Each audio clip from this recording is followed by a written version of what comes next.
Hello friends, मैं हूँ आदर्श पांडे। हमारे चैनल में आपका स्वागत है। फ्रेंड्स, आज मैं डिमोनेटाइजेशन के बारे में बात करूँगा कि विमुद्रीकरण आखिर होता क्या है, इसके पॉजिटिव और निगेटिव इम्पैक्ट क्या होते हैं। और अभी आपने देखा कि 8 नवंबर 2016 को भारत सरकार ने जो है वो 500 और 1000 सीरीज़ के जो नोट्स थे, यहाँ देखिए 500 और 1000 सीरीज़ के जो नोट्स थे, जो गांधी सीरीज़ के नोट थे, उसको डिमोनेटाइज किया, यानी कि उसके चलन को जो है वो रोक दिया, यानी इलीगल बना दिया, उसको वैधता को अमान्य घोषित कर दिया।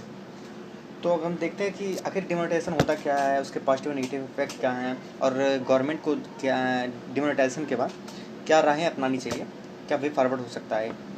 उसके बाद एक प्रश्न देखेंगे डिमोनेटाइजेशन पे। आज का ये सारा टॉपिक और ये सारा कारा कॉलम है। आइए अब हम देखते हैं कि आखिर डिमोनेटाइजेशन होता क्या है। अगर हम डिमोनेटाइजेशन को ऐसे इजी वे में समझना चाहें, मतलब एक जनरल से परिभाषा में, तो डिमोनेटाइजेशन का मतलब होता है कि किसी सीरीज़ के जो नोट होते हैं, किसी सीरीज़ की जो करेंसी होती है, नोट होते हैं, उसको बंद कर देना, ये होता है डिमोनेटाइजेशन, उसके चलन को बंद कर देना। तो अब हम यहाँ पे देखेंगे कि डिमोनेटाइजेशन आखिर यहाँ पे परिभाषा लिखा गया है डिमोनेटाइजेशन की। तो डिमोनेटाइजेशन की अगर हम परिभाषा देखें अर्थव्यवस्था के अंतर्गत, अर्थशास्त्र के अंतर्गत, तो अर्थशास्त्र के अंतर्गत डिमोनेटाइजेशन का मतलब होता है कि किसी भी सीरीज एवं मूल्य वर्ग की मुद्राओं के अवैधीकरण, यानी किसी भी सीरीज एवं मूल्य वर्ग की जो मुद्राएं होती हैं उसके अवैधीकरण की प्रक्रिया को ही विमुद्रीकरण कहते हैं, डिमोनेटाइजेशन कहते हैं। जिसमें गवर्नमेंट क्या होता है कि गवर्नमेंट किसी भी करेंसी की वैलिडिटी को अमान्य घोषित कर देती है। जैसे आपने देखा 500 और 1000 की वैलिडिटी को अमान्य घोषित किया गया। तो अब गवर्नमेंट ने तो डिमोनेटाइजेशन कर दिया, लेकिन डिमोनेटाइजेशन कुछ तो पर्पज़ रहा होगा गवर्नमेंट ने किया। तो हाँ, उसका पर्पज़ था, और उस पर्पज़ को आइए हम देखते हैं कि आखिर गवर्नमेंट का क्या क्या पर्पज़ था डिमोनेटाइजेशन करने का। डिमोनेटाइजेशन करने का गवर्नमेंट का पहला पर्पज़ तो यह था टू कम्बैट इन्फ्लेशन, यानी कि जो महंगाई थी उस पर काबू पाना, उस पर अंकुश लगाना। और अगला पॉइंट है to combat corruption and crime, नीचे लिखा काउंटरफीटिंग एंड टैक्स एवेजन, अर्थात जो करप्शन था और क्राइम था उस पर रोक लगाना, अंकुश लगाना। और काउंटरफीटिंग का मतलब होता है कि नकली नोटों को बनाना, तो नकली नोटों को बनाना, उस पर अंकुश लगाना। उसके बाद जो टैक्स एवेजन थे, टैक्स एवेजन का मतलब होता है सीधा सीधा मतलब होता है कि कर ना देना, चाहे वो लीगली रूप से इलीगली रूप से कर ना देना। तो जिस पे कर नहीं जाता वो टैक्स की बात हो रही है, टैक्स एवेजन। तो काला धन, जिसे ब्लैक मनी भी कहते हैं, काला धन, उस पर अंकुश लगाना। अगला पॉइंट देखिए, to discourage a cash dependent economy, यानी कि जो हमारी इकॉनमी है वो कैश डिपेंडेंट है, सारी चीज़ें नकदी में होती हैं, तो उस पर मतलब अंकुश लगाना कि लोग जो है वो डिजिटल पेमेंट करें, डिजिटल ट्रांसफ़र करें पैसों का, ये सारी चीज़ें। अगला पॉइंट देखिए, टू फैसिलिटेट ट्रेड, यानी कि जो फैसिलिटेट का मतलब होता है मदद करना, यानी सुगम बनाना, सरल बनाना। तो जो हमारा ट्रेड है उसको आसान बनाना, सरल बनाना, कि व्यापार जो है वो अच्छे से हो सके। क्योंकि जब चीज़ें कैशलेस हो जाएंगी तो मतलब पैसे का ट्रांजैक्शन भी इजीली होगा, और अर्थव्यवस्था भी अच्छे से सर्वाइव करेगी, चलेगी। अगला पॉइंट देखते हैं। अब ये तो हो गया कि डिमोनेटाइजेशन का जो पर्पज़ था वो ये था। अब अगला पॉइंट देखते हैं कि आखिर डिमोनेटाइजेशन के इफेक्ट क्या हुआ, क्योंकि कोई भी चीज़ होता है तो उसके पॉजिटिव और नेगेटिव इफेक्ट तो होते ही हैं। तो आइए देखते हैं कि डिमोनेटाइजेशन के पॉजिटिव इफेक्ट आखिर क्या थे। तो यहाँ पे देखिए, पहला पॉइंट लिखा है कि ब्लैक मनी, जो काला धन था उस पर नियंत्रण प्राप्त करना। अगला पॉइंट है काउंटरफेटिंग, यानी कि जाली नोट की जो समस्या थी, काउंटरफेटिंग का मतलब होता है जाली नोट बनाना, तो उसकी जो समस्या थी उससे भी निजात पाना। अगला पॉइंट टेररिस्ट, नक्सल, एक्सट्रीमिस्ट, इन तीनों का मतलब होता है कि मतलब आतंकवाद, नक्सलवाद और उग्रवाद, इनकी जो आर्थिक संसाधन थे उन पर गहरा प्रभाव पड़ा। यानी कि जो उनको पैसे मिलते थे, उनको कंट्री से बाहर से या हमारे कंट्री के ही कुछ लोग जो पैसे प्रोवाइड करते थे, उस पर गहरा प्रभाव पड़ना, उस पर बैरियर जैसा काम करना। उसके बाद अगला पॉइंट है बैंक्स मॉनेटरी लिक्विडिटी, यानी बैंकिंग तंत्र की जो मौद्रिक तरलता थी उसमें वृद्धि हुई। बैंक तंत्र की मौद्रिक तरलता में वृद्धि का मतलब होता कि पहले हमारे जो बैंक थे वो एनपीए की समस्या से जूझ रहे थे। अब हमारे बैंक एनपीए की समस्या से जूझ रहे थे तो उनके पास पैसे कम थे। अब जब डिमोनेटाइजेशन किया गया तो क्या था कि सभी लोगों को पैसा बैंक में जमा करना था, तो इससे क्या हुआ, बैंकों के पास एनपीए की समस्या रहते हुए भी उनके पास पैसे की अधिकता हो गई। तो उससे क्या होगा कि अब जब बैंकों के पास पैसे अधिक हो जाएंगे तो वो कम ब्याज दर पे जब पैसे अधिक हो जाएंगे, और डिमांड सप्लाई की बात है, तो जब बैंकों के पास ज़्यादा पैसे हो जाएंगे, उनके पास पैसे की अधिकता हो जाएगी, तो सप्लाई करेंगे, यानी कि वो ऋण देंगे। तो इससे क्या होगा कि उन्हें ऋण की जो मात्रा है, यानी जो का क्या कहते हैं इसे, ब्याज दर होती है, सॉरी भूल गया, वो दिमाग से उतर जाता है, ब्याज दर जो थी उसको कम किया हमारे बैंक प्रणाली ने। तो इससे क्या है कि अब जब ब्याज दर कम होगी तो लोगों के पास पैसे अधिक पहुंचेंगे, ऋण वो प्राप्त करेंगे, तो उससे वो निवेश करेंगे। गवर्नमेंट के पास भी पैसे हुए, तो उन्होंने जो परियोजनाएं लंबित थीं, जो बुनियादी परियोजनाएं थीं, उन सब में गवर्नमेंट ने भी इन्वेस्ट किया और उस परियोजनाओं को एक गति प्राप्त हुई। अगला पॉइंट देखते हैं कि रेवेन्यू कलेक्शन, जो राजस्व था उसके संग्रह में भी उल्लेखनीय वृद्धि हुई। लोग बैंकों में पैसा जमा किए, तो जो उनके पास ज़्यादा पैसे थे वो सब टैक्स वगैरह देते हुए रेवेन्यू में भी वृद्धि हुई। अगला पॉइंट देखते हैं डिजिटल ट्रांजैक्शन, यानी जो डिजिटल लेन देन था उसको भी बढ़ावा मिला, लोग डिजिटल पेमेंट ट्रांजैक्शन करने लगे।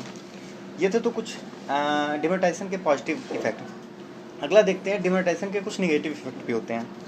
तो डिमोनेटाइजेशन के कुछ निगेटिव इफेक्ट क्या पड़े, देखिए, जो अर्थव्यवस्था थी उसमें नकदी की समस्या उत्पन्न हुई।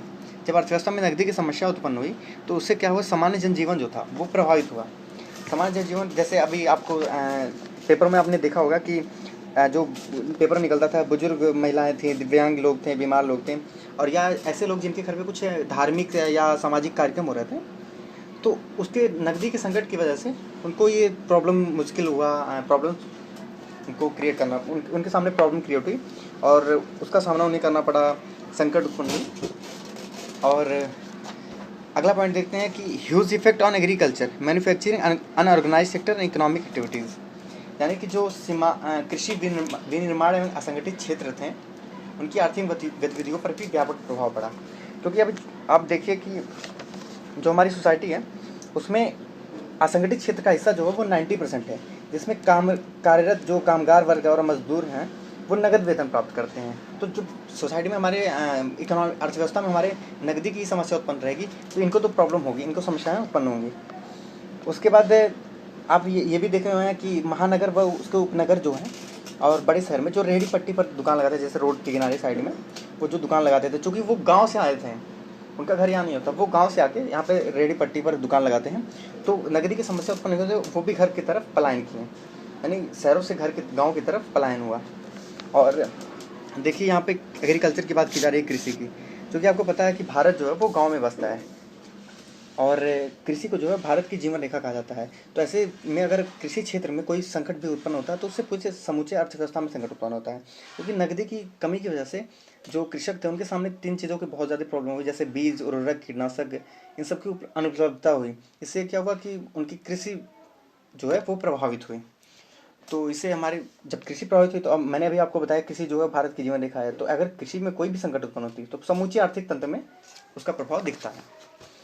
अगला पॉइंट देखते हैं कि problems for low cost labour, middle worker and daily worker, यानी कि जो सीमांत, माध्यमिक और दैनिक आय श्रमिक थे उनके लिए भी समस्याएं उत्पन्न हुई।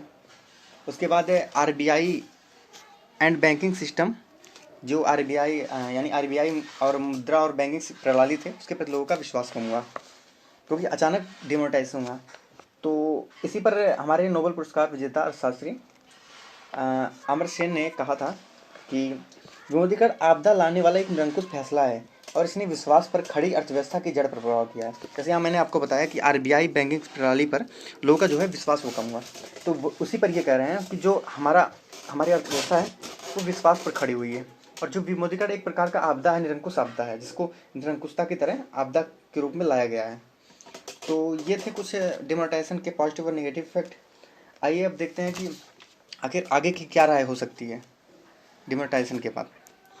तो ये कुछ पॉइंट्स हैं डिमोनेटाइजेशन के बाद आगे की राय के लिए, इसे आप उत्तर में मेंशन कर सकते हैं, एक पॉइंट हो सकता है ये भी। तो यहाँ देखिए लिखा है कि improve the standard of newly currency, यानी कि जो नए नोट हैं उनके सुरक्षा मानकों को बेहतर किया जाए कि फिर से वो गलत तरीके से यूज ना किया जा सके सोसाइटी में। फॉर डिफीट ब्लैक मनी, मतलब काले धन पर अंकुश लगाने के लिए बेनामी संपत्ति, रियल एस्टेट क्षेत्र तथा सोना के रूप में अवैध रूप से जमा धन पर भी कार्रवाई करनी चाहिए। देखिए क्या है कि जो हमारी सोसाइटी है उसमें केवल 6% अगर मतलब अनुमान लगाया जाए, जो आलोचक हैं वो कहते हैं कि अनुमानतः केवल 6% ही काला धन कैश में है, बाकी सारी धन जो है वो सोना, बेनामी संपत्ति और शेयर के रूप में इन्वेस्ट किया गया है। और ये हमारे नोबेल विजेता अर्थशास्त्री जीन तिरोल का भी यही मत है, जो फॉरेन अर्थशास्त्री हैं, हमारे देश हमारे कंट्री का नहीं है, उनका भी मत है कि विमुद्रीकरण से काला धन समाप्त नहीं किया जा सकता, क्योंकि पैसा पहले ही रियल इस्टेट, सोना आदि क्षेत्र में निवेश किया जा चुका होता है। हालांकि इतना जरूर है कि सरकार के इस कदम से भविष्य में भ्रष्टाचार पर अंकुश लग सकता है। यानी कि अभी जो हमारे सोसाइटी में रियल इस्टेट में, सोना में लोग जो पैसा इन्वेस्ट किए हैं, वो तो उसके लिए कोई नियम कानून अपनानी चाहिए। यानी वही कहा गया है इस पॉइंट में कि रियल इस्टेट क्षेत्र तथा सोना के रूप में या बेनामी संपत्ति के रूप में जो अवैध रूप से धन जमा है उस पर भी कार्रवाई करनी चाहिए। उसका अगला पॉइंट है abolish the corruption issues the of 2000 currency should be limited, government occasion economical allotment must be digitalised. यानी कि करप्शन पर अंकुश लगाने के लिए, भ्रष्टाचार को समाप्त करने के लिए जो 2000 के नोट हैं उसको कम मात्रा में निर्गमित किया जाए, उनको जो है वो कम मात्रा में निर्गमित किया जाए। और सरकारी वित्तीय आवंटन और नीलामी को, यहाँ पे देखिए आपको लिखा गया है governmental occasion and economical allotment must be digitalised, यानी कि सरकारी वित्तीय आवंटन में नीलामी को जो है वो ऑनलाइन किया जाए। उसके अलावा एक पॉइंट ये भी हो सकता है कि जो सरकार लंबित पड़े चुनावी सुधार हैं, इलेक्शन जो हैं चुनावी सुधार, उसको जो लंबित पड़े हुए हैं उसको पूरा किया जाए, यानी चुनावी सुधार को जो लंबित पड़े हुए हैं उसको पूरा किया जाए। और अगला पॉइंट आपका होता है कि instead of cashless would be less cash society, यानी कि जो अभी हम देखते हैं कि सोसाइटी में एक पेपरों में आता रहता है, डिबेट का बिंदु है, या आप न्यूज़ चैनल में देखते होंगे कि कैशलेस नहीं, लोग लेस कैश सोसाइटी की बात करते हैं। और ये बात कहीं ना कहीं सही है कि हम अपने सोसाइटी को कैशलेस नहीं बना सकते, क्योंकि नकदी के बिना तो नकदी चलेगा ही। कई कंट्रियों में जो आपने देखा है कि कैशलेस सोसाइटी है, वहाँ पे भी नकदी का उपयोग किया जा रहा है, लेकिन निम्न मात्रा में, कम मात्रा में यूज किया जा रहा है। तो हम सोसाइटी को कैशलेस नहीं बना सकते, लेस कैश सोसाइटी बना सकते हैं। तो इसलिए इस पॉइंट में कहा गया कि मतलब वर्तमान परिस्थितियों के अनुसार कैशलेस की बजाय लेस कैश को बढ़ावा देना चाहिए। तो ये था कुछ डिमोनेटाइजेशन पे कुछ पॉइंट प्लस माइनस, यानी कि पॉजिटिव और निगेटिव पॉइंट, और कुछ इसके आगे की राय थी जिसे आपने देखा। आइए एक डिमोनेटाइजेशन पे एक क्वेश्चन देख लेते हैं, या फिर डिमोनेटाइजेशन पे कोई प्रश्न बनाया जाए तो किस प्रकार बनाया जाएगा, उसका उत्तर किस प्रकार लिखा जाएगा। तो पहले प्रश्न देख लेते हैं, उसका उत्तर आप लोग लिख के कमेंट बॉक्स में दीजिए, और अगले सेशन में हम उसका आंसर भी प्रोवाइड करेंगे आपको। पहले क्वेश्चन आप देख लीजिए। विमुद्रीकरण की सीमाओं का उल्लेख करते हुए बताइए कि विमुद्रीकरण के लक्ष्यों को प्राप्त करने के लिए सरकार को आगे कौन से कदम उठाने चाहिए। यहाँ बताया गया विमुद्रीकरण की सीमाओं का उल्लेख करते हैं। यहाँ पे सीमा का मतलब हुआ, सीमाओं का उल्लेख करना का मतलब हुआ आपको उसका पॉजिटिव और नेगेटिव इफेक्ट बताना है, यानी उसकी सीमाएं क्या थी, मतलब डिमोनेटाइजेशन का जो एम था उसको कितना प्राप्त किया और उसके नेगेटिव इफेक्ट क्या क्या हुआ है। उसके अलावा यहाँ पे लिखा है कि लक्ष्यों को प्राप्त करने के लिए सरकार को आगे कौन से कदम उठाना चाहिए। जो मैंने अभी आपको वे फॉरवर्ड बताया उसी पॉइंट को आपको लिखना है इसमें कि सरकार आगे क्या क्या चीज़ें अपना सकती है।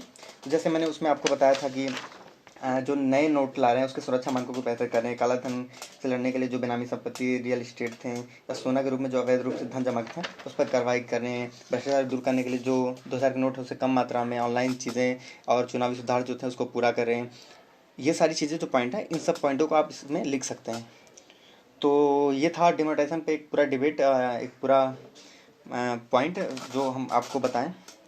अब मेरे ख्याल से अभी तो इसमें कुछ बचता नहीं है। वैसे चीज़ें तो बहुत सारी रहती हैं, पर एक आंसर लिखने के लिए, जैसे यूपीएससी एस्पिरेंट के लिए या फिर एक सिटीजन होने के नाते आपको इन सब चीज़ों को जानना चाहिए कि आखिर इसके इफेक्ट पॉजिटिव नेगेटिव क्या पड़े हैं, आगे क्या राय हो सकती है। क्योंकि देखिए डिमोनेटाइजेशन को आप वापस तो नहीं कर सकते हैं, आगे की राय अपना सकते हैं।